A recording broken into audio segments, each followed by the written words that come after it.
we're going to find the volume of a sphere. The formula is V equals to 4/3 times pi r cubed. So today you will be able to give an informal argument for it and then apply the formula for the volume of a sphere. So let's solve number 1. Leave your answers in terms of pi and round your answer nearest the thousands, or let's do 2 decimals, okay? To the hundreds. So number 1 will be the easiest question that you will see on the sphere. So let's just sketch it. It says the radius is 6. What do we need to find the volume of a sphere? Just a radius, right? And if they give you the radius, you just gotta plug it in. And the common mistake is a lot of you do 4/3 pi r squared, because pi r squared looks very familiar to us, right? It's the area of a circle, but it's actually cubed. So don't forget to cube your radius. So the volume equals to 4/3 pi r, which is 6 cubed. So what do? It is 4 divided by 3 times pi, leave it, let's just leave answer in terms of pi first. And 6 cubed, how do you put cubed? You can do 6 times 6 times 6, or you put the exponent caret sign and you put 3. So you get 288 pi inches cubed. And what is it in terms, in decimal, if you plug it in pi? So you will do times 288 times second caret pi. 104.78 if you round it to the hundreds from the third. So 904.78. And please leave in both terms for your homework today, okay? Please take out your homework, try it. Take out your calculators, try it. Okay. Number 2. The volume of a sphere is 500/3 pi centimeters cubed. Determine its diameter. How can we find the diameter? Yes. You'll find the radius first and you will multiply by 2, right? So write what you're looking for, because a lot of you leave your answer for radius and not going back to the question and answer it. So the volume of a sphere is 4/3 pi r cubed. Now plug it in, what you have. You have the volume, so it is 500/3 pi equals to 4/3 pi r cubed. So if you're solving for r, meaning we need to get rid of 4/3, you need to get rid of pi, and get rid of the cube later, right? So let's divide by pi's first, right? So then I get 500/3 equals to 4/3 r cubed. Now I need to get rid of 4/3. How do I get rid of a fraction? You flip and multiply, right? Why? Then 3 divided by 3 get canceled out. 4 divided by 4 is gone. So you flip and multiply. So you do the same thing on the other side, 3/4. So 3's are gone. What's 500 divided by 4? 125 becomes r cubed. So then, what is your last step? How do you uncube it? How do you get rid of the cube? Cube root it. So then how do you plug that into the calculator? There are 2 ways to do it. When you go to click on math, then you say cube root. You click on math and you see number 4 cube root and you put 125. So math for 125. Or you should know it by now. Cube root means you raise it to 1/3. If it's square root, then you raise it to 1/2. If it's fifth root, you raise it to 1/5. They're same thing. So if you want to try that, it saves the time, because if you have fifth root, you don't have fifth root to put in, then you will put 1/5. Cube root, you put 1/3. Then you get 5. So R equals to 5. So are we done? Is 5 centimeters your final answer? No, it asks for the diameter, so you do 2 times 5, which is 10 centimeters. Okay. Number 3. A large sculpture in the shape of a sphere has a surface area of 1600 pi centimeters squared. We don't do surface areas anymore, but they gave us the formula, so we can try it. And then it says find the volume. So first we have to find the radius and then find the volume. So here, surface area was 1600 pi, and that equals to 4 pi r squared. Okay? So I'm solving for r. So you will divide it by 4 pi. Right? I'll divide by 4 and pi at the same time. So then I get r squared equals to, what's 1600 divided by 4? 400. And what multiply itself gives you 400? 20. Or what do you do on a calculator? You can do 400, raise it to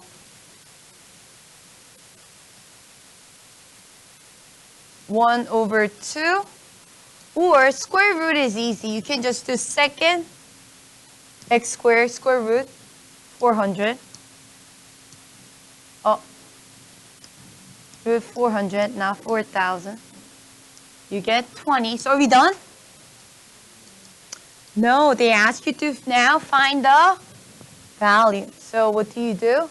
It is 4/3 pi r cubed. So it is 4/3 pi r is 20 cubed. And let's plug into the calculator. 4 divided by 3 times 20 cubed, to leave it in terms of pi. So it is 10666, 10667 point, no,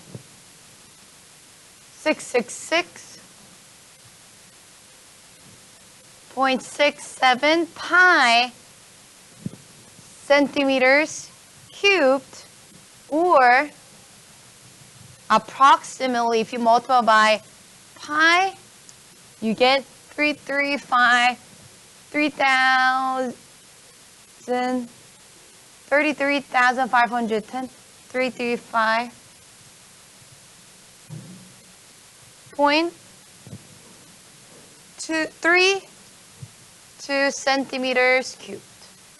Please practice to leave it in terms of pi and decimal. Any questions? Number 4. So an ice cream cone is 11 centimeters deep and measures 5 centimeters across the opening on the cone. 2 hemisphere-shaped scoops of ice cream, which also have a diameter of 5 centimeters, are placed on top of the cone. If the ice cream were to melt into the cone, would it overflow? First, draw it. Okay. Here's the ice cream cone. How deep is it? 11 centimeters? So that's about this big, pretty small, like a mini cone. So 11 centimeters. And it says the Ice cream cone measures 5 centimeters across. So is that a diameter or radius they're giving us? Diameter. So that's 5. So what will be the radius? 2.5 is the radius, right? 5 is the diameter. And they said there are 2 hemispheres. What is hemisphere shape? Half sphere. So, I mean, isn't that how your ice cream usually looks like? Hemisphere, half, and there it's 2. So, it looks like this. And it will have the same radius. It says 5 centimeter diameter. So, it's 2.5 for radius. So, the question is, if these 2 hemispheres melt, and it goes into the cone, would it overflow or not? So basically asking which one has more volume, right? It looks like it will overflow, but it depends on how you drew it. So we have to actually find the volume. So let's find the volume of a cone. So what's the radius? 2.5. Height is 11. So what's the volume of the cone? It is big B, area of the base times height divided by 3. What is the area of the base of a cone? Circle, so it is pi r 2.5 squared times height 11 divided by 3. Okay. So here I get what? 2.5 squared times 11 divided by 3. I'm going to leave it in terms of pi. You can either leave it in terms of pi or decimal. You need to be consistent because we are comparing the value. So I'll do it in terms of pi. So I get 22.92 pi. Right? What about 2 hemisphere? 2 hemisphere is basically what, guys? 1 sphere. So that is 4 over 3 pi r 2.5 cubed. Right? I mean, if you have lots of time, you can do 1 hemisphere by dividing by 2 and add it with another hemisphere, but basically it's 1 sphere. So it is 4 divided by 3, leave pi outside, times, I'll put times, 2.5 cubed. So I get 20.83 pi. So what do you think? Would it overflow or not? No, right? Because cone holds more volume, right? Therefore, the question is, will overflow? No, it will not overflow because the cone has greater value. If it asks you to explain, you say 22.92 pi is greater than 20.83 pi. Good. All right. Number 5.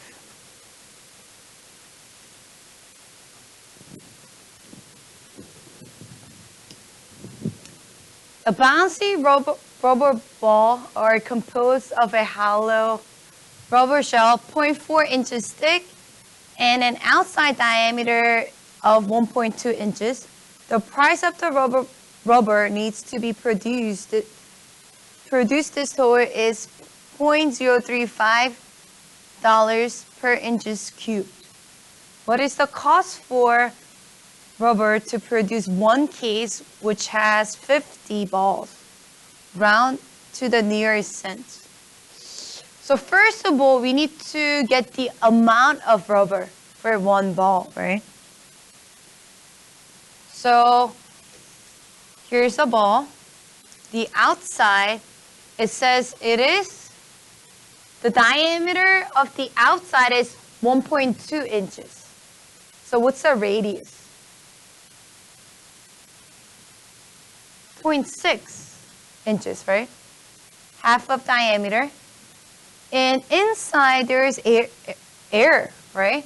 So the inside, that's air. That's not a rubber. And that's what? 0.4 inches thick. That means the hollow space inside has the radius of what? The outside was 0.6, but the rubber was 0.4 thick. That means the radius of inside is 0.2, right? So in order to find the volume of the rubber, you will do the whole thing with radius of 0.6 minus, now it is what? It's 0.4 going in, so it will be 0.2 radius. Make sense? To get the volume of the rubber, this part right here, right? The total was 0.6, but it says the rubber was 0.4 thick. So it goes in 0.4. So 0.6 minus 0.4, 0.2. So then what do? It is 4 over 3 pi r 0.6 cubed, first one, minus 4 over 3 pi 0.2 cubed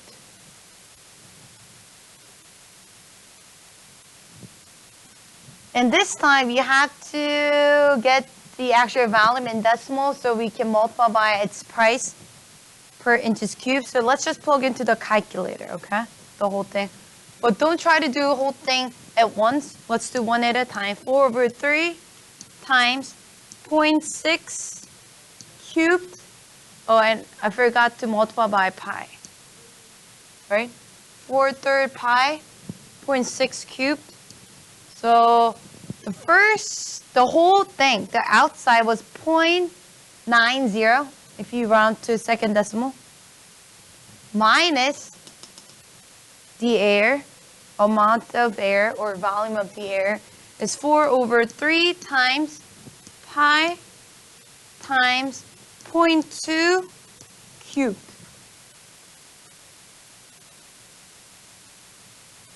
Are you guys with me? That is 0.03. That's 0.03. Do you guys get that?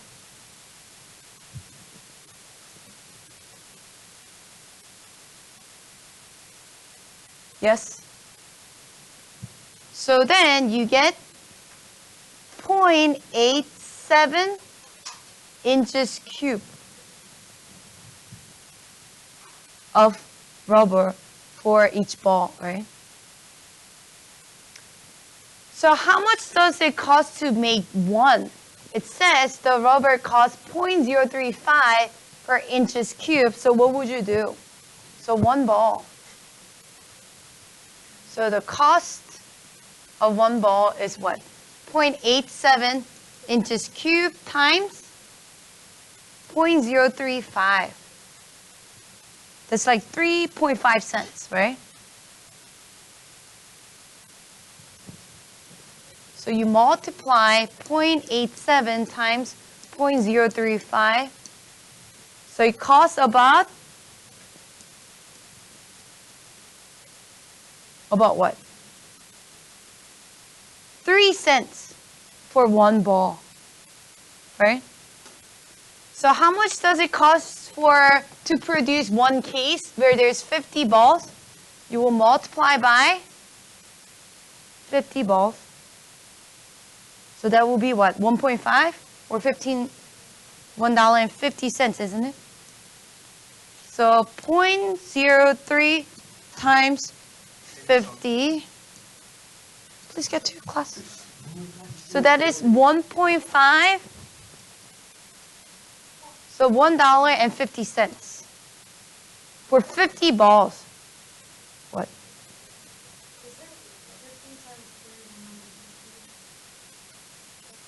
It's 0.03. Yeah.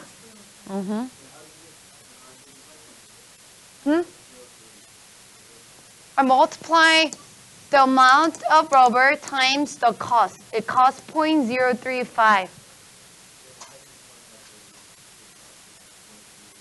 Right here, it was given. So for A, this is your answer, right? It costs $1.50 to produce 50 balls, which can be true, but in real life, you have to have a warehouse. You have to have all the machines and labor people to work for, so it won't exactly cost 1.50, but probably just solely for the rubber, it might cost that little. But that doesn't mean that's the only cost that they need. So now what's the question? If each ball is sold for 10 cents, how much profit is earned on each ball sold? So how much does it cost to make a ball? 3 cents. And they're selling it for what? 10 cents? So 10 cents minus 3 cents makes it what? $0.07, which is 7 cents.